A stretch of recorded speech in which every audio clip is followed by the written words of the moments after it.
같이 찬송하면서 오늘 예배 시작합니다. 하늘의 문을 여소서.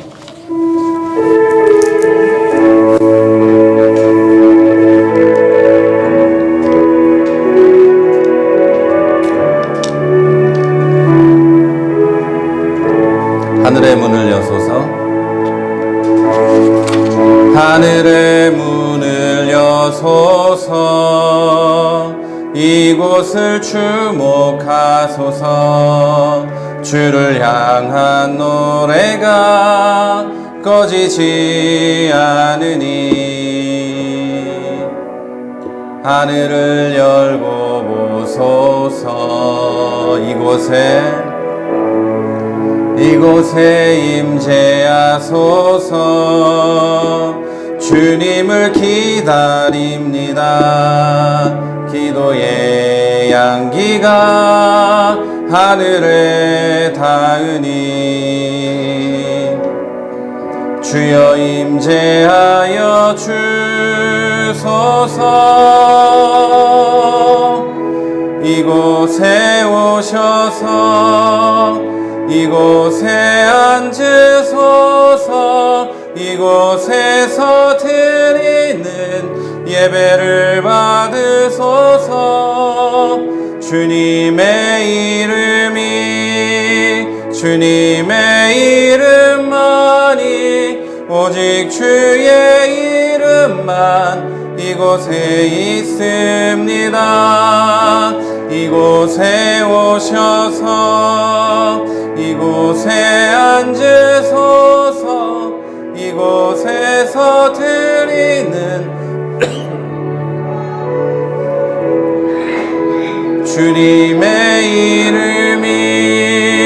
주님의 이름만이 오직 주의 이름만 이곳에 있습니다. 우리 이제 조용히 하나님 앞에 참회와 감사의 기도를 올려드립니다. 다 같이 기도하겠습니다. 내려오신 아버지, 하나님께서 우리에게 주신 크신 은혜에 힘입어 주 앞에 왔습니다. 우리가 일주일 동안 있었던 모든 것을 고백하오니 우리를 깨끗하게 하여 주시고 하나님께 드리는 예배를 통해서 영광받아 주시옵소서. 사람을 미워하고 하나님을 높이지 못했던 것, 또 하나님을 원망하고 사람을 더욱더 사랑했던 것 주님 고백합니다. 용서하여 주시옵소서. 또 기도하는 것은 내가 그리스도인으로서 온전한 삶을 살지 못하고 바르게 행동하지 못했던 것 고백합니다. 주님 용서하여 주시고 우리를 깨끗게 하여 주시옵소서. 이제 또 하나님 기도하는 것은 우리의 모든 삶의 자리 가운데 함께 하신 하나님 감사합니다. 찬양과 영광을 받아 주시옵소서. 우리의 찬양과 영광을 받으시고 우리에게 주님의 은혜를 더하여 주시옵소서. 예배 가운데 함께 하시며 우리 모든 것을 깨끗게 하시고 영광 받으시고 높임 받으시는 줄 믿습니다. 감사합니다. 예수님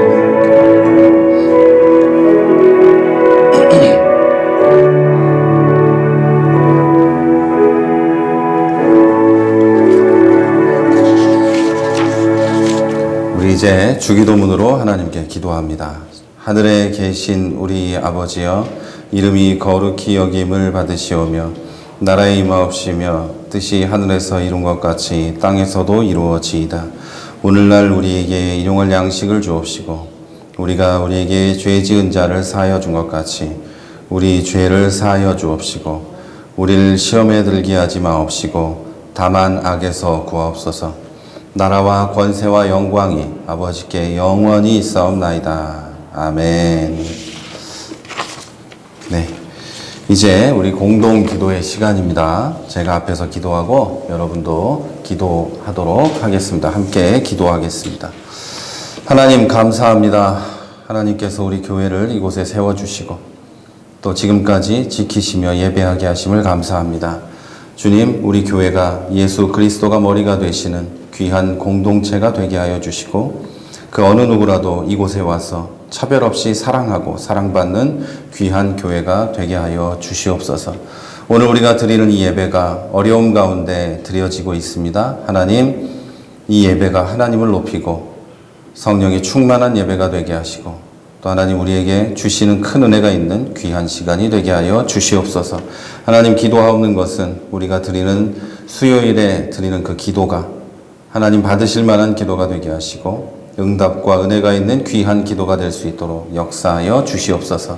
끝나지 않는 코로나19를 통해 많은 사람들이 고통받고 있고 지금도 여러 곳에서 고통받고 있습니다. 주님 불쌍히 여기시고 이 사람들을 불쌍히 여기시며 인류를 불쌍히 여기셔서 속히 끝나게 하시고 하나님 치료제와 백신이 개발될 수 있도록 연구진들에게 지혜를 주시고 그들을 통해서 하나님의 역사가 일어날 수 있도록 역사하여 주옵소서. 나아가 많은 교회들이 이 일을 통해 어려움을 당하고 있습니다. 이제 이 어려움을 극복하고 앞으로 나아갈 때 하나님의 크신 은혜가 세상에 선포될 줄 믿사오니 그리고 우리의 간증이 될 줄도 믿사오니 주님 교회들을 붙잡아 주시고 알곡과 가라지를 구분하여 주시고 또 하나님 많은 곳에서 일어나고 있는 하나님의 이름으로 악한 일을 하는 것들을 주님 해결하여 주시고 그것들을 통해서 하나님의 이름이 더럽혀지지 않을 수 있도록 역사하여 주시옵소서. 하나님 이 상황에 그리스도의 몸된 공동체가 더욱 서로 사랑하게 하시고 서로 섬기게 하시고 또 하나님 우리가 사회와 협력하여 빛과 소금의 역할을 잘 감당할 수 있도록 주님 우리와 함께하여 주옵소서. 예배 가운데 함께하시고 예배의 시종을 주님께 의탁하오며 예수님 이름으로 기도했습니다. 아멘. 네, 우리 이제 성도의 교제 시간입니다.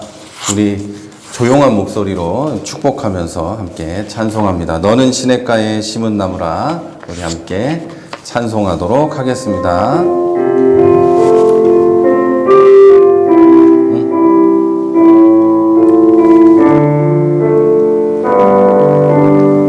너는 시냇가에 너는 시냇가에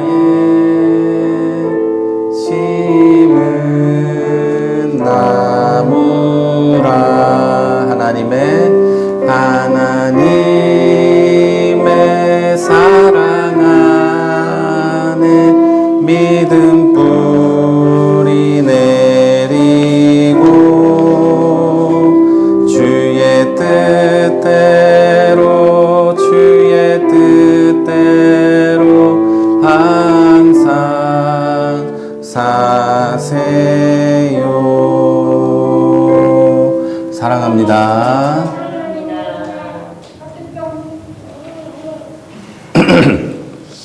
네, 우리 교회 소식을 전해드리겠습니다. 우리 교회는 정부가 우리에게 요구하고 있는 방역 지침을 다 따르고 있습니다. 예배당은 24시간 환기되고 있고요. 일주일 내내 환기하고 있다가 토요일 날 문을 닫습니다.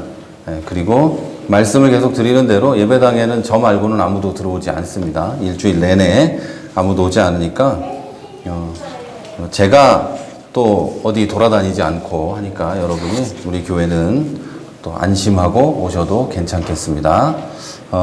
모임 전후에 또 예배 전후에 토요일 날 그리고 예배 후에 또 방역 조치를 또 하고 있고요. 또 다른 출입시 체온도 재고 손 소독제, 마스크 착용을 다 하고 있습니다. 그러니까 예배 시간에만 거리를 잘 유지하시고 또 마스크를 잘 착용해 주시면 될 거라고 생각이 듭니다. 수요 정오 기도의 영상은 또 12시에 그걸 보실 수 없는 분들이 계셔서 0시에 올라가고 있습니다. 그러니까 편하신 시간에 보시면서 같이 기도해 주시면 좋겠고, 계속 드리는 광고지만 현장에서 드리는 예배나 온라인으로 드리는 예배가 모두 하나님이 받으시는 귀한 예배입니다. 하지만 준비하고 드리는 사람은 또 그 마음이 다를 수 있습니다. 하지만 다름이 없이 경건하게 예배를 위한 준비를 해주시기 바랍니다. 그리고 예배 중에 예배 따로 광고 드릴 것은 우리 기독교 한국 침례회는 한기총 소속이 아닙니다. 한기총 소속의 교단은 몇 개 없습니다. 이제 거의 한기총은 해체된 거나 마찬가지고 전광훈이를 비롯한 몇 명이 거기서 그냥 그러고 있는 겁니다. 그러니까 한기총이 우리 기독교를 대표할 거란 생각을 하는 사람들이 주변에 있는데 그렇지 않습니다. 우리나라의 대형 교단들 그러니까 뭐 장로교회들이나 뭐 감리교, 침례교 뭐 이런 데는 다 한기총과 관계가 없습니다. 그러니까 여러분이 주변에서 혹시 오해하는 분들이 있으면 그 얘기를 꼭 해주시고, 정광훈 목사는 자기 아마 교단에서도 면직된 그런 사람으로 알고 있고, 뭐 아니면 또 할 수 없지만 제가 알기로는 그렇고, 지금 용인 우리제일교회요, 거기도 많은 교단들에서 이미 교류 금지 되어 있는 이단성이 짙은 곳입니다. 그러니까 방언이나 이런 면에서 굉장히 이상한 그런 뭐라 그럴까, 이단적인 어떤 요소를 가지고 있는 곳으로 이미 몇 년 전에 그렇게 된 곳이에요. 그러니까 여러분이 누가 그런 얘기를 하거든 설명을 해주시고, 또 현재 그런 일들이 벌어지고 있는 교회들은 대부분 그 정상적인 신앙을 가지고 있는 곳이 아닙니다. 그리고 이 상황에 모여서 밥을 먹는다거나 그런 것도 정상적인 그런 상황은 아니라고 우리가 다 볼 수 있기 때문에, 그리고 뭐 교회 소모임을 또 가지면서 또 거기서 또 밥도 먹고 이렇게 하는 것은 제 개인적인 생각으로는 정상적인 그런 행동이 아닙니다. 교회를 지키려는 마음이 있다면 절대로 해서는 안 되는 일이고, 교회를 지키려는 생각을 가지고 있다면 하지 말아야 될 일들을 그렇게 하고 있는 겁니다. 기도한다고 사람이 병이 안 걸리지 않는 것처럼 기도한다고 코로나가 우리를 피해가지 않습니다. 걔는 기도하면 하나님이 혹시 특별한 은혜를 주신다면 가능할 수 있겠지만, 세상 전체에 퍼져 있는 그것을 하나님이 우리 교회만을 위해서, 또 일부 교회만을 위해서 그렇게 역사하진 않으리라고 저는 믿습니다. 성경의 역사와 여러 가지를 볼 때, 역사를 볼 때도 그렇고 하니까 우리가 방역 지침을 잘 지키고, 정부에서 요구하고 있는 것들이 무리한 것일 수도 있습니다. 전체 교회들의 어떤 그런 요구를 하는 게 무리한 것이 될 수도 있겠지만, 우리가 교회를 지킬 생각이 있다면, 그리고 신앙을 지켜가고 또 이 사회에서 복음 전도의 역할을 잘 감당하고자 하는 마음이 있다면, 그런 요구들에 대해서 살짝 기분 나쁜 게 있어도 지켜야 될 건 지켜야 된다는 생각을 합니다. 그러니까 여러분께서도 각자 개인 생활을 할 때도 특별한 모임이나 이런 별로 중요하지 않는 것들은 하지 않고 계시겠지만 좀 피해 주시면 감사하겠습니다. 만약에 잘못되면 우리 교회도 아마 온라인으로 전환해야 되지 않는가, 현장 예배를 하지 않고 온라인으로 해야 되지 않을까라는 생각을 하고 있습니다. 네. 다른 특별한 광고는 오늘은 특별한 광고는 없으니까요. 우리 다 같이 하나님 말씀을 보도록 하겠습니다. 오늘 보실 말씀은 사도행전 14장 19절에서 28절 말씀인데요. 함께 교독하도록 하겠습니다. 유대인들이 안디옥과 이고니온에서 와서 무리를 충동하니 그들이 돌로 바울을 쳐서 죽은 줄로 알고 시외로 끌어내치니라. 제자들이 들어갔을 때에 바울이 일어나 유인성에 들어갔다가 이튿날 바나바와 함께 조별로 가서 복음을 그 성에서 전하여 많은 사람을 제자로 삼고 루스드라와 이고니온과 안디옥으로 돌아가서 제자들의 마음을 굳게 하여 이 믿음의 법을 하시더라고 또 우리가 하나님의 나라에 들어가려면 많은 혼란을 겪어야 하는 것이라 하고 각 교회에서 장로들을 택하여 금식 기도하며 그들이 믿는 주께 그들을 위탁하고 말씀을 버가에서 전하고 아달리아로 내려가서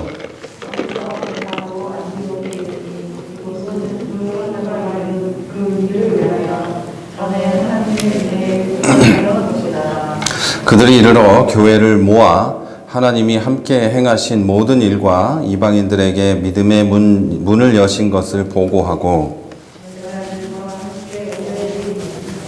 아멘. 네.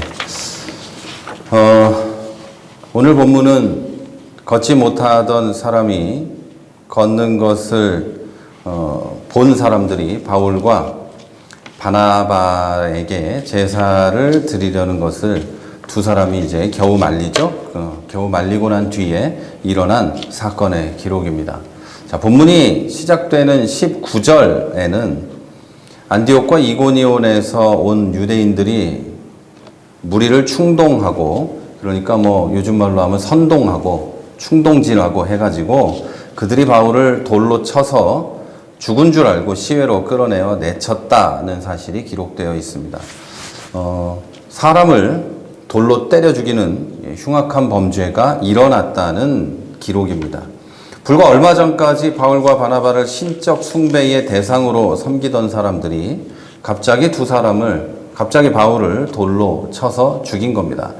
그러니까 돌로 한 대 때리고 안 죽었으니까 갖다 버린 게 아니라 돌로 때려 죽인 겁니다. 이 사람들은 죽은 줄 알고 밖에 내다 버린 거죠. 자, 그것도 다른 지방에서 온 유대인들의 충동을 받아서 그런 짓을 저지릅니다.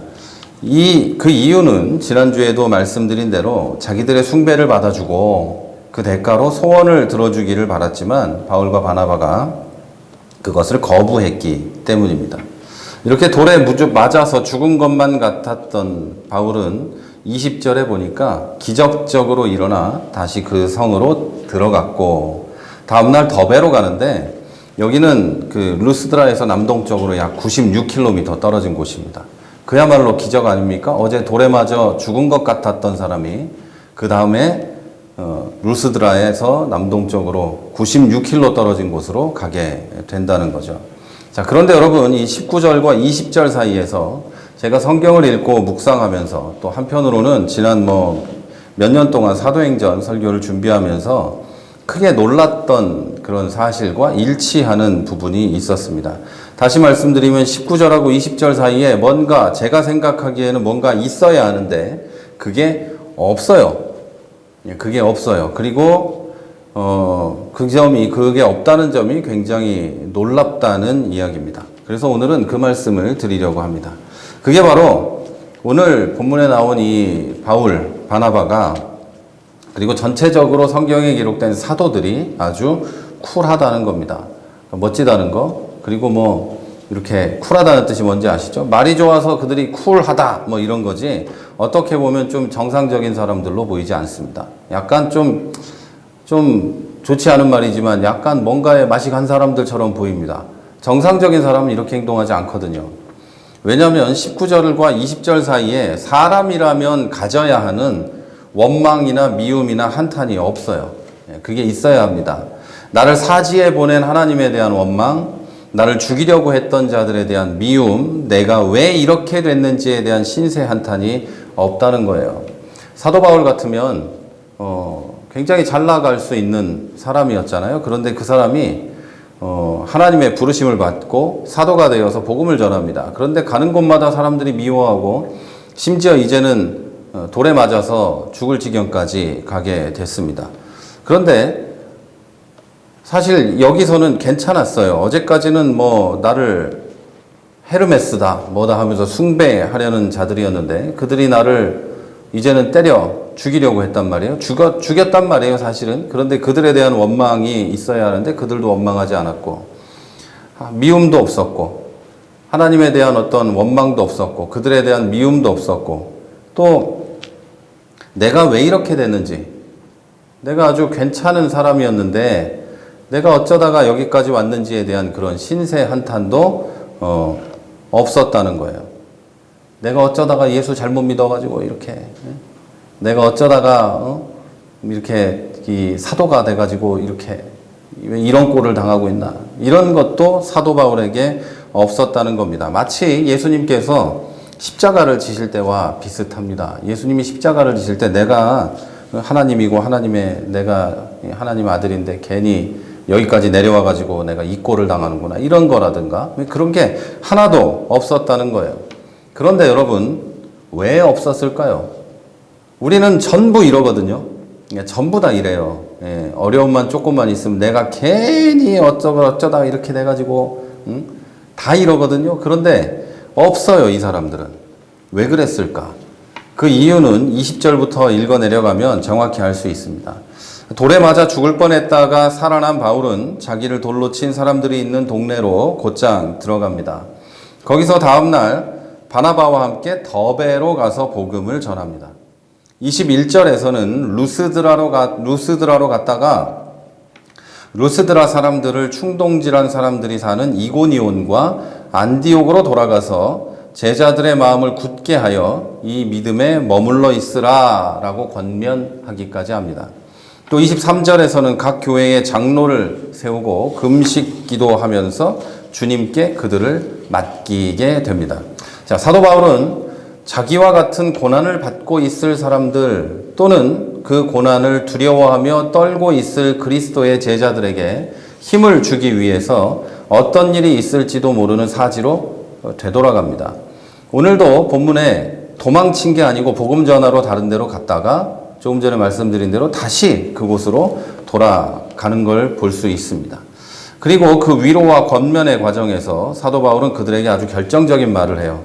22절인데 이렇게 써 있습니다. 우리가 하나님의 나라에 들어가려면 많은 환난을 겪어야 할 것입니다. 이 말은 고난을 많이 받아야 천국에 갈 수 있다는 뜻이 아닙니다. 고난을 많이 받고 스스로 고행하고 해야 천국에 간다는 뜻이 아니고 그리스도인은 미움을 받게 되어 있다는 뜻입니다. 그 말 이후에 바울은 장로들을 세우고 금식하며 기도했습니다. 그들이 받을 환난과 핍박이 실제적인 것이었기 때문에 기도할 수밖에 없었던 겁니다. 바울은 믿는 사람이 환난을 당하는 것이 당연한 거라고 믿었어요. 그렇기 때문에 자기가 환난을 당할 때 원망과 미움과 신세 한탄이 없었습니다. 당연한 거니까. 원래 그러는 거니까 그랬어요. 자기를 통해서 예수님을 만난 사람들에게도 원래 그런 겁니다. 여러분 원래 그래요. 하지만 믿음을 지키십시오 라고 가르친 겁니다. 또한 그들이 믿음을 지킬 수 있도록 장로들을 세우고 교회의 어른들을 세웠다는 거예요. 그들의 믿음을 보고 따라갈 수 있게 어른들을 세우고 예수님께 금식하면서 기도합니다. 사도 바울의 사역은 그런 식으로 계속됩니다. 여러분 예수 믿으면 행복해져요. 아무 일도 일어나지 않아요. 여러분이 괜찮아질 거예요. 이런 말 하지 않고 여러분 예수 믿으면 원래 고난을 받습니다. 그리고 하나님 나라에 들어가려면 많은 고난을 겪어야 할 겁니다. 그러니 여러분 기도하고 교회의 장로들을 따라 그 신앙을 따라 함께 기도하면서 이 길을 지나갑시다. 이렇게 계속해서 사역을 합니다. 여러분 우리가 알던 것과 지금까지 들어오던 것과 좀 다르지 않습니까? 우리는 예수를 믿으면 가시적이고 물질적인 성공이나 아무런 고통이 없는 평안함이 따라올 거라고 배웠고 그렇게 믿어왔습니다. 그런데 그러던가요? 그렇지 않더라고요. 여러분도 다 아시는 대로 전혀 그렇지 않습니다. 우리나라가 얼마나 예수를 잘 믿었어요. 좀 어떤 사람들은 우리나라가 뭐 이스라엘 이후에 하나님이 선택한 민족이라는 둥, 뭐 우리나라를 통해 전 세계로 복음이 전해질 거라는 둥, 뭐 동방에 어쩌고저쩌고 뭐 이런 이상한 얘기들을 하는데 그러면 우리나라는 코로나가 비껴가야지. 우리나라의 교회들이 절대 코로나에 안 걸려야죠. 그렇다면 그렇게 믿는 게 확실하다면 그래야 하지만 그렇지 않아요.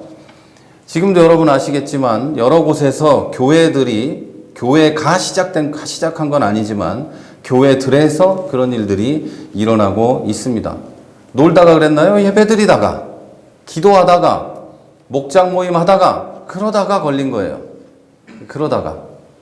놀다가 그런 게 아니에요. 노는 사람들은 지금 잘 안 걸리잖아요, 지금. 여러분 뉴스만 봐도 우리 다 알고 있잖아요. 자, 여러분 그 정도까지의 이상한 믿음은 아닐지라도 예수 믿으면 뭔가 좋은 게 있겠지. 뭔가 좋은 게 그래도 있겠지. 나에게 뭔가 있겠지 라는 생각을 하면서 지금까지 예수를 믿었을 겁니다. 그것도 아니면 솔직히 내가 지금 이런 상황이 올 때까지 예수를 믿었는데 아무런 좋은 게 없고 그러면 내가 왜 예수를 믿는가? 내가 왜 예수를 믿어야 하는가라는 근본적인 질문을 하기도 합니다. 그런데 여러분 성경은 정확히 그런 게 아니라고 얘기합니다. 오히려 믿는 자의 환난은 당연하고 예수 믿는 사람들이 미움받는 것도 당연하다고 얘기합니다. 세상이 우리를 환대할 거라는 생각은 허상이라고 가르칩니다. 그러니 원망, 미움, 한탄 같은 거 하지 말고 환난 가운데서도 믿음을 지키기 위해 기도하라고 합니다. 이게 성경의 가르침이에요. 성경의 가르침은 세상이 우리를 좋아할 거라는 얘기를 한 번도 하지 않아요. 한 번도. 더 나아가서 하나님께 헌신된 삶을 살 거라면 사도들 같이 쿨하고 멋지게 그냥 자기 갈 길을 가라. 이렇게 성경은 가르칩니다. 세상의 반응이나 세상이 나에게 줄 것이나 세상에서의 성공 같은 거 기대도 하지 말고 그런 거가 성경에 있다는 말도 하지도 말고 그냥 자기 갈 길 가라고 합니다. 세상에서 예수를 가장 잘 믿었을 것 같은 사도들은 다 순교를 당했어요. 사도 요한 말고는. 그런데 우리는 왜 그들보다 예수도 잘 안 믿으면서 세상에서 잘 될 거라는 생각을 그렇게 하고 있냔 말이에요. 아주 잘못된 신앙이에요. 자, 어떤 사람들은 아무리 이런 얘기를 들어도 전혀 동요하지 않습니다. 목사님 그거 이상한 얘기예요. 왜 그런 얘기를 자꾸 해요? 그럼 말도 안 되는 얘기 하지 말고 그러면 누가 교회 나오겠어요? 그런 얘기 하면서 자꾸 자기 믿음만 주장하고 이런 얘기를 아무리 들어도 전혀 동요하지 않고 자기만의 생각에서 나온 믿음을 지키려고 하는데 그 결과는 좋지 않습니다. 여러분 지난주에 말씀드린 대로 타락한 인간은 욕심과 욕망을 채우기 위해서 사람이든 물질이든 뭐든지 섬깁니다. 심지어 그냥 산에 돌 하나도 섬기잖아요. 나무에다 끈 달아놓고 그것도 믿잖아요. 나에게 뭔가 해준다고 하면 그것까지 하는 거예요. 이게 이상하다는 생각 안 드세요?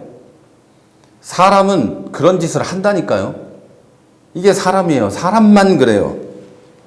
그러다가 그 믿음에 도전을 받으면 곧 소원 성취를 못했을 때는 그 신을 버리고 그 신의 사제를 저주하고 때로는 사지로 몰아넣고 죽이기까지 지금까지 해왔습니다. 자, 오늘날 자기 욕망을 채워주리라고 믿었던 기독교의 배신을 당한 사람들이 하나님을 버리고 교회를 버리는 이유가 여기 있습니다.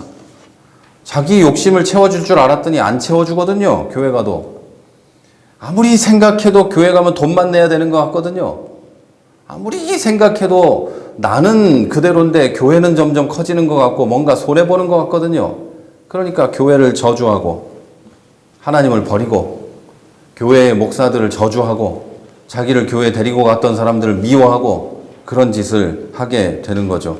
아무리 못된 의도를 가지고 성도에게 예수 믿으면 돈을 많이 벌고 복을 많이 받고 모든 환난을 피할 수 있다고 가르쳐도 그걸 아무리 믿어도 진리는 변하지 않기 때문에 그걸 믿고 있어도 진리는 절대 변하지 않기 때문에 그런 믿음을 가지고 있는 사람들은 자기 믿음에 대해서 배신을 당할 수밖에 없는 겁니다. 그런데 여러분 배신자는 교회와 예수님이 아니고 자기 자신의 배를 섬긴 헛된 믿음인 거죠. 잘못 믿었으니까 진리가 아니니까 당연히 그런 게 이루어질 리가 없는 거죠. 자, 여러분 물론 기독교가 이런 사람들로 가득 차게 된 진짜 원인의 근처까지 가게 되면 잘못된 성경 읽기와 가르침이 있습니다.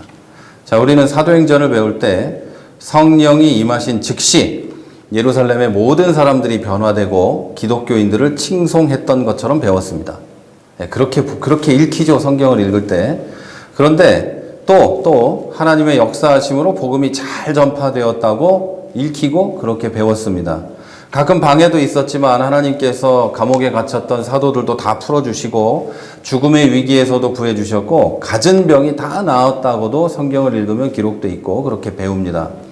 성경의 다른 부분도 그런 식으로 해석되고 배워왔고 읽어왔습니다. 그리고 이러한 해석과 가르침은 70년대, 80년대까지만 해도 얼핏 맞는 것처럼 보였어요. 우리나라가 경제적으로 굉장히 성장하던 때고 교회들도 뭐 어디다 이제 뭐 노지에다 텐트만 쳐도 다 잘 되던 때였어요. 그러나 여러분 지금에 와서 이런 가르침은 위기를 맞았습니다. 틀렸다는 증거가 명백하기 때문이에요. 금방이라도 5천만 국민이 다 그리스도인이 될 것 같았지만 성도는 이제 몇백만이 되지 않는다라는 보고가 있습니다. 솔직히 인구의 20%가 25%가 기독교인이라면 기독교에 대해서 이렇게 함부로 하지 못합니다. 그렇게 많으면. 그렇지 않아요? 정치인들이나 누구도 그렇게 함부로 말하지 못합니다. 그렇게 말했다가는 다음 선거에서 다 지기 때문이에요. 기독교는 그렇게 많은 숫자가 아니라는 거예요, 여러분. 그렇게 많지 않아요. 하나님께서 다 채워주실 줄 알고 예배당을 건축한 교회들은 이단과 사이비에게 그들이 성전이라고 부르는 건물을 다 팔았습니다. 감당을 못하니까요. 축복의 신, 돈의 신, 성공의 신으로 예수를 믿었는데 기독교의 세상적인 성공은 이제 끝났다는 거예요. 많은 신학자들이, 그리고 의식 있는 신학자들은 이제 우리나라의 기독교는 이게 따 떨어지는 정도가 아니라 90도 각도로 그래프가 이제 몰락할 거라고 얘기합니다. 이 코로나가 지나가면서 완전히 기독교는 끝이다, 이렇게 이야기합니다. 그래서 이제 더 좋은 점은 진짜와 가짜를 명백하게 이제 구분할 수 있는 시대가 온다는 거죠. 여러분, 현실은 지금까지 우리가 듣고 배웠던 그 가르침이 틀렸다는 것을 증거하고 있습니다. 그건 우리나라에서만 그런 게 아니에요. 우리가 몰락한 기독교다, 망했다, 그렇게 얘기했던 유럽의 교회들, 미국의 교회들이 다 지나온 길이에요. 다 당연히 그렇게 돼요. 잘못 믿었으니까요. 잘못 가르쳤으니까요. 그럼 어디서부터 잘못됐을까요? 조금 더 자세하게 성경을 읽었더라면, 조금만 더 알고 싶었다면, 이런 기대와 실망과 잘못된 신앙과 잘못된 배교는 막을 수 있었어요. 여러분, 조금 더 자세하게 성경을 읽어보면, 사도행전을 읽어보면 성령이 임하신 직후에 예루살렘에 있던 초기 기독교 공동체의 실상을 정확하게 알 수 있어요. 자, 당시 기독교인들은 소수의 이상적인 공동체를 이루었습니다. 아주 소수의. 대다수의 이웃들은 그들을 미워하기 시작했습니다. 얼마 지나지 않아서 스데반이 유대인들에게 돌에 맞아 죽어요. 그렇죠? 기독교 공동체가 세워지고 얼마 지나지 않아서 스데반이 유대인들에 의해서 돌에 맞아 죽었는데 아무도 스데반을 위해서 싸우지 않습니다. 아무도 스데반을 대변하지 않아요. 그것은 그들이 몇 안 되는 유대교 분파 중에 하나로 인식되고 있었다는 거예요. 몇 안 되는. 그냥 돌로 때려 죽여도 괜찮은 사람들. 이 정도였다는 거예요. 그 후에 오히려 유대교 지도자들은 합법적으로 예수 믿는 사람들을 핍박할 수 있었던 걸로 보입니다. 합법적으로 사도 바울이 사울이었을 때 합법적으로 예수 믿는 사람들을 다 잡아들이고 때려잡고 하죠. 그 후에 예수님의 동생 사도 야고보가 공권력에 의해서 죽임을 당했을 때 대다수의 사람들은 신경도 쓰지 않았어요. 그리고 오히려 아시는 대로 야고보의 죽음으로 유대인의 환심을 사게 된 헤롯은 베드로까지 죽이려고 잡아갑니다. 그렇죠? 결국 교회는 그 사건들로 와해되고 맙니다. 몇 안 됐을 뿐만 아니라 정치적으로나 어떤 뭘로 보나 영향을 그렇게 끼치지 못하는 몇 안 되는 그냥 소수 분파였을 뿐이에요. 얼마 되지 않아요. 성경이 그렇게 기록하고 있다니까요. 상식적으로 봤을 때 힘 있고 능력 있고 그런 조직적인 그런 거였다면 어디 아무나 그냥 잡아다가 돌로 때려 죽여요. 그랬다가는 큰일 나게. 유대인들의 인정을 받고 유대인들의 미움을 받지 않고 인정받고 존중받고 존경받는 조직이었다면 어디 몇 안 되더라도 그런 사람들이었다면 어디 그 사람들의 그 교회의 지도자 중에 한 명이 스데반을 잡아다 때려 죽여요. 그리고 그들의 교회의 수장인 야고보를 어디 데려다 때려 죽이고 베드로를 어디 잡아가요. 그런 일이 일어날 수가 없다니까요. 정치적이고 자기들의 이익만 쫓아가는 유대교 지도자들과 헤롯 왕이 그런 짓을 할 수가 없어요. 그런데 서슴지 않고 한다니까요. 그것은 유대인들 사이에서 예수 믿는 사람들이 그냥 몇 안 되는 그렇게 성공적이지 않은 그 사람들의 눈으로 볼 때는 그런 사람들이었다는 거예요. 예루살렘을 제외한 다른 지역에 교회가 세워질 수 있었던 결정적인 이유도 가정과 삶의 터전을 다 두고 도망쳐야 했던 초기 그리스도인 때문입니다. 굉장히 말을 어렵게 그리고 포장해서 많은 사람들이 가르쳐 왔지만 그래서 이제 좀 다른 말로 표현해서 디아스포라 이래가지고 좀 멋있는 이런 선교사적인 이런 걸로 표현했지만 잡혀가서 죽을까봐 도망친 사람들이라니까요. 그런 사람들이 거기서 예수 믿으면서 그 신앙을 유지하면서 복음을 전해서 교회들이 각 곳곳에 세워질 수 있었던 거예요. 다시 말해서 예수 믿고 얻은 것이라곤 이 당시에 예수 믿었던 사람들이 예수 믿고 얻은 것은 고난이고 고난을 통해서 복음이 전해졌다는 거예요. 얻은 게 아무것도 없어요. 심지어 가족을 떠나야 했고 가족이 분해되고 지금까지 살아왔던 모든 것이 깨지는 그런 상황이었다는 거예요. 남은 게 하나도 없어요. 그냥 도망가는 거예요. 잡혀갈까 봐. 그리고서 복음이 전해졌다는 거죠. 저는 사도행전 어디에서도 인간적이며 물질적이며 가시적인 성공을 발견할 수 없었습니다. 이건 정상적인 신학자들은 다 이렇게 얘기해요. 저만 이렇게 얘기하는 게 아니에요. 사도행전 어디에서도 복음이 전해지면서 인간적인 성공을 발견하지 못했어요. 제가 발견한 것은 극소수의 그리스도인에 대한 대다수의 냉대와 핍박, 미움, 혐오 이런 거였어요. 전도자들이 받았던 환대는 극히 일부 사람들에게서였어요. 분명한 것은 기독교인은 정말 소수였고 다수는 기독교인을 싫어했다는 거예요. 우리는 대부분 복음이 성령의 바람을 타고 아주 순조롭게 세상 끝까지 전해졌다고 생각하지만 전혀 그렇지 않았어요. 우리나라에 처음 복음을 가지고 왔던, 성경책을 가지고 왔던 사람은 육지를 딛자마자 목을 쳐서 죽임을 당했어요. 여러분, 복음이 성령의 바람에 타고 전해진 것은 분명하지만 인간의 측면에서 볼 때는 정말 힘들고 고통스러운 오해와 핍박을 뚫고 전해졌다는 것을 믿으시기를 바랍니다. 이제 오늘 말씀을 정리합니다. 오늘 본문에는 사도 바울이 돌에 맞았어요. 오늘 본문에서 그 증거를 다시 확인할 수 있습니다. 그런데 놀라운 사실은 성경이 이런 끔찍한 내용을 대놓고 기록하고 증언하고 있다는 거예요. 빼도 되잖아요. 우리가 지금까지 듣고 배웠던 그런 말씀들의 그런 걸로 보면 빼도 되잖아요. 그거 빼고 나중에 뭐 교회가 잘 됐다든지 뭐 어떻게 됐다든지 이런 말로 해도 되지만 이 말을 빼지 않았다는 거예요. 왜냐하면 이 책을 볼 원 독자들, 사도행전을 보게 될 원 독자들은 그걸 알아야만 했어요. 사도 바울도 돌에 맞았구나. 사도 베드로도 잡혔었구나. 야고보는 이렇게 죽었구나. 처음에 순교자는 우리와 같은 집사였구나. 평신도였구나. 이걸 알게 하기 위해서 사도행전을 기록한 누가는 다 썼어요. 하나님도 그걸 다 기록하게 하셨어요. 성경은 사도들의 고난도 교회가 당한 끔찍한 고통도 피하지 않고 다 기록해 놨습니다. 사실이기 때문이에요. 그리고 앞으로 모든 교회가 당해야 될 일이기 때문이에요.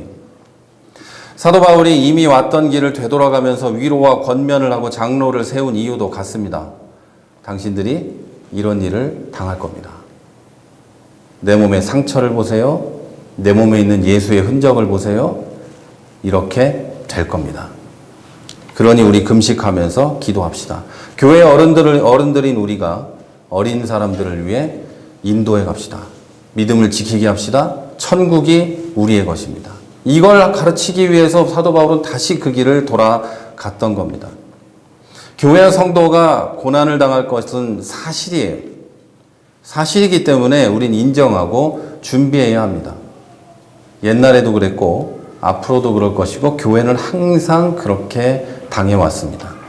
만약 하나님의 의도가 예수를 믿으면 그리고 복음 전도자로 헌신하면 어딜 가나 대접을 받고 부와 명예를 얻는다는 부푼 꿈을 주는 것이라면, 그래서 더 많은 신자를 만들어내는 것이라면 성경은 이렇게 기록하지 않았을 겁니다.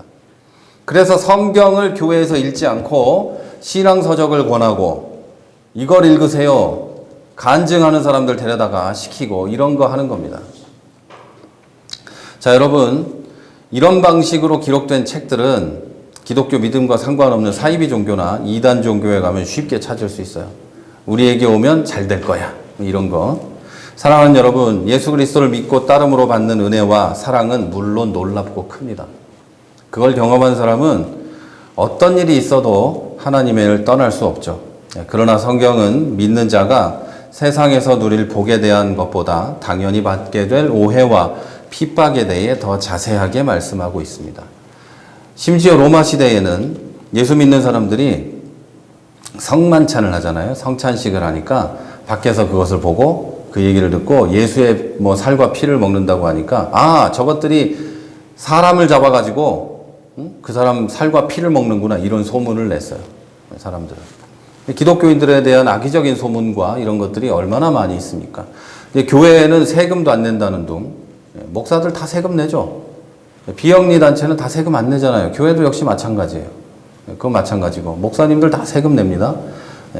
그리고 교회는 돈밖에 모른다는 둥, 뭐 이런 식의 악의적인 이야기, 소문들을 다 내고 있는 거죠. 물론 그런 사람들이 있긴 합니다. 없는 건 아니에요. 그러나 악의적인 것들이죠. 옛날에도 그랬어요. 그러면 지금 우리가 받고 있는 오해와 핍박은 뭐가 있을까요? 여러분이 식사 기도를 할 때, 어떤 때는 우리가 예배 드릴 때 혼자만 착한 일을 할 때, 전도할 때 우리는 말과 행동으로 상처를 받습니다. 사람들이 우리를 오해하고 너만 예수 믿냐는 둥, 나도 집사인데 너만 그러냐는 둥, 이런 소리 듣고 막 이러죠. 근데 그 집사는 왜 밥 먹을 때 기도를 안 할까요?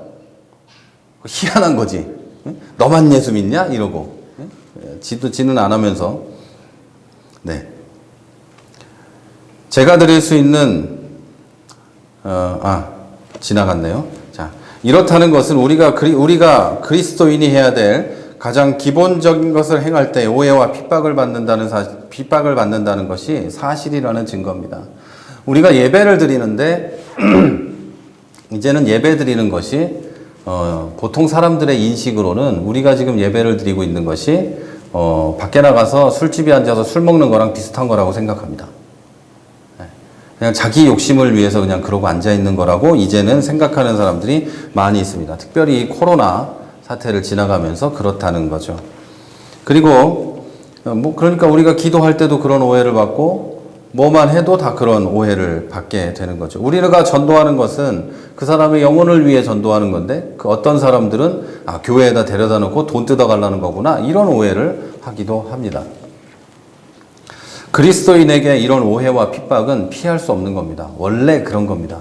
내가 정상적이고 올바른 그리스도인으로 살려고 하면 할수록 사람들은 나를 더 오해하고 더 핍박하게 됩니다.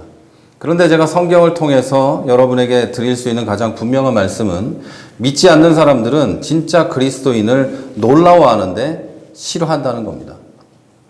그리스도인에 대해서 세상 사람들은 놀라워합니다. 성경에 써 있죠? 놀라워했다 이렇게 써 있는데 싫어한다는 겁니다. 진짜 그리스도인의 도덕성과 숭고한 내면과 그 삶을 보면서 사람들은 놀라워합니다.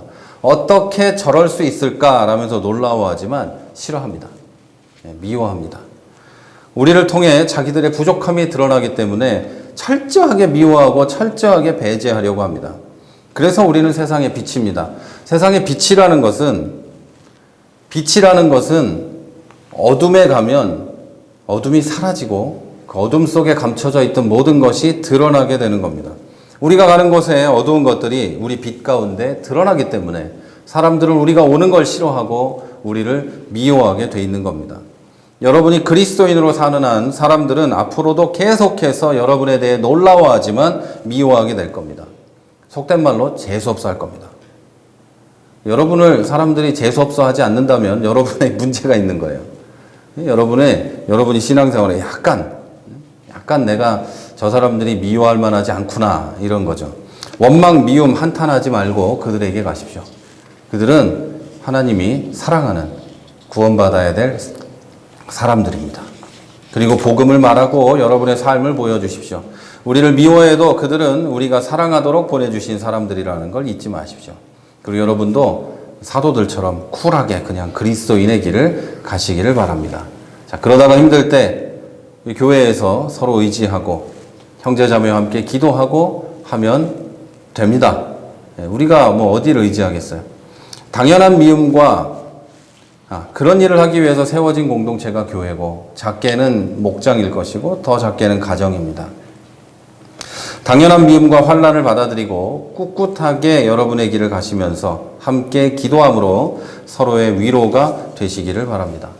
그래서 주 예수 그리스도로부터 오는 평강과 위로를 받게 되는 우리 교회, 여러분 개인 그리고 여러분의 삶의 모든 자리가 되기를 주님의 이름으로 축원합니다. 우리 이제 한번 기도하겠습니다. 기도하실 때 여러분 개인을 위해 한번 기도합니다. 가장 먼저 기도하실 때 내가 그리스도인으로서 온전한 삶을 살게 해주옵소서. 그리고 지금 내가 그리스도인으로 살면서 혹시 모를 오해와 미움 같은 걸 당한다면 하나님 이기게 해주십시오. 내가 사도들이 갔던 것처럼 그냥 멋지게 이 길을 갈 수 있게 해주옵소서 라고 기도합시다. 그리고 여러분 주위에 있는 사람들 여러분을 통해서 구원받을 수 있도록 또한 기도하겠습니다. 우리 조용히 기도하셔도 됩니다. 우리 기도하겠습니다.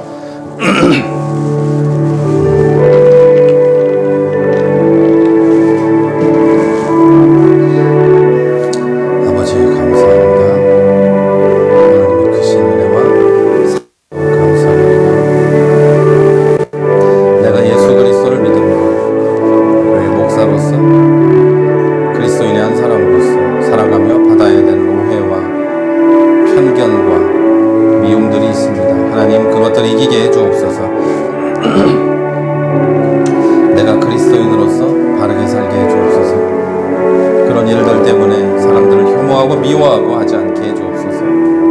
더욱 사랑하고 더욱 섬기게 해주옵소서. 더욱 내 손을 내밀어 그들을 안아주게 해주옵소서. 그리고 하나님, 사도들이 갔던 길처럼 멋지게 그리스도인의 길을 가게 해주옵소서. 주저앉아 있지 않게 해주옵소서. 오해받더라도 울지 않게 해주옵소서. 교회를 위해, 나를 오해하는 사람들을 위해, 연약한 형제 자매들을 위해 내 손을 내밀어 사랑하게 해주옵소서. 하나님,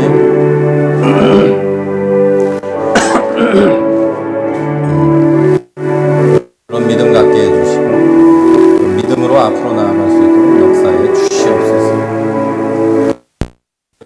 나아가기를 원합니다. 우리를 붙잡아 주님을 섬기며 나아가게 해주옵소서. 하나님, 역사하여 주시옵소서. 각자의 믿음을 지키게 하여 주시고, 또 하나님, 우리 교회가 이 자리에 함께하지 못하고 온라인으로 예배드리는 영혼들에게도 은혜를 베풀고 그들도 사랑하고 우리가 서로 하나님을 더욱 인식하게 하여 주옵소서. 우리 얼굴을 보지 못하더라도 이 안에 있는 하나의 형제임을 알고 서로 의지하고 서로 섬기게 하여 주옵소서. 하나님, 역사하여 주옵소서. 역사해 주시옵소서. 역사해 주시옵소서. 역사해 주시옵소서. 자, 우리 이제 이어서 우리 교회와 또 나라와 민족을 위해 함께 기도합니다. 어제는 광복절이었죠. 우리나라가 앞으로도 더욱더 성장해가는 나라가 되고, 우리나라가 예수 믿는 나라가 되고, 또 우리 정치인들이 하나님을 두려워하는 나라 되게 해달라고 기도해 주시고, 이 땅의 기독교가 세상의 모범이 되고 도덕적으로나 신앙적으로나 이 세상의 모범이 될 수 있도록 해서 기도해 주시고, 또 우리 교회를 위해서도 기도해 주시기 바랍니다. 함께 기도하겠습니다. 하나님, 감사합니다. 주님 사랑하는 이 교회를 위해 기도합니다. 주님이 세워주신 교회가 바른 교회 되게 해주시옵소서. 온전한 교회 되게 해주시옵소서. 바른 신앙을 가지고 가르치고 배우는 교회 되게 해주시옵소서. 교회 이름 그대로, 주님 주신 그 이름대로 우리 교회가 누가 오더라도 하나의 그림을 그리고 하나가 되어서 교회라는 그림, 복음이라는 그림 그려나갈 수 있도록 주님 역사해 주시옵소서. 아버지, 또 기도하옵는 것은 교회가 어렵지 않게 해주시고 하나님을 높이고 찬송하는 귀한 교회 되도록 주님 역사해 주시옵소서. 하나님, 이제 또 기도합니다. 이 몸된 교회가 헛된 것을 꿈꾸지 않게 해주시고 온전히 복음만, 온전히 교회의 참된 의미만 생각하며 앞으로 나아갈 수 있도록 역사해 주옵소서. 하나님이 나라와 민족을 기억하여 주옵소서. 우리 나라와 민족이 돈만 생각하는 나라가 되지 않게 해주시고, 사람을 생각하고 인류를 생각하고 특별히 하나님, 예수를 아는 이 나라와 민족이 되게 해주옵소서. 정치인들이, 그리고 세상에 영향을 끼칠 수 있는 사람들이 예수를 믿고 알게 해주시고 자기의 신앙을 공공연히 드러낼 수 있도록 또한 역사하여 주시옵소서. 내 것을 위해 예수를 포기하는 자들이 아니라 예수를 위해 나를 포기하는 자들 될 수 있도록 주님 역사하여 주시옵소서. 생명을 버리고 주님을 따랐던 사도들의 길을 우리가 갈 수 있도록 주님 역사해 주시고, 말로만 사도가 아니고 예수가 아니라, 예수 믿는 사람이 아니라 실제 나의 삶이 그런 삶이 될 수 있도록 역사하여 주옵소서. 그런 기독교인들, 그런 교회들 될 수 있도록 주님 역사하여 주시옵소서.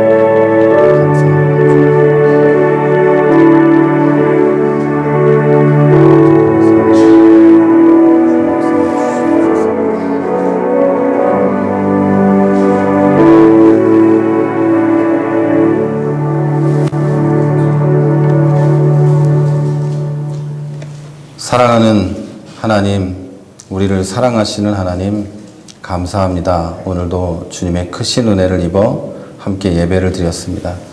그동안 우리가 걱정하고 고민해 오던 일들이 하나씩 일어납니다. 예배를 마음껏 드리지 못하는 시대, 성경을 마음껏 전하지 못하는 시대, 하나님의 이름을 마음껏 찬송하지 못하는 시대가 실제로 이곳에 와 있습니다. 하나님, 우리가 어떤 상황에서도 이 모든 것을 이길 수 있는 믿음을 주시고 성령이여 우리에게 충만하셔서 하나님을 떠나지 않고 믿음을 버리지 않고 이 길을 갈 수 있는 우리가 되게 하여 주시옵소서. 바라고 원하옵는 것은 우리가 하나님 말씀을 더욱더 귀하게 여겨 매일 성경을 묵상하고 하나님과 함께 동행하게 해주시고, 하나님 매일 교회에서 전해지는 묵상의 말씀들을 통해서 우리가 새롭게 되게 하시고, 그냥 듣고 마는 것이 아니라 하나님 그것을 놓고 기도하고 삶에 적용할 수 있는 우리들이 될 수 있도록 역사하여 주시옵소서.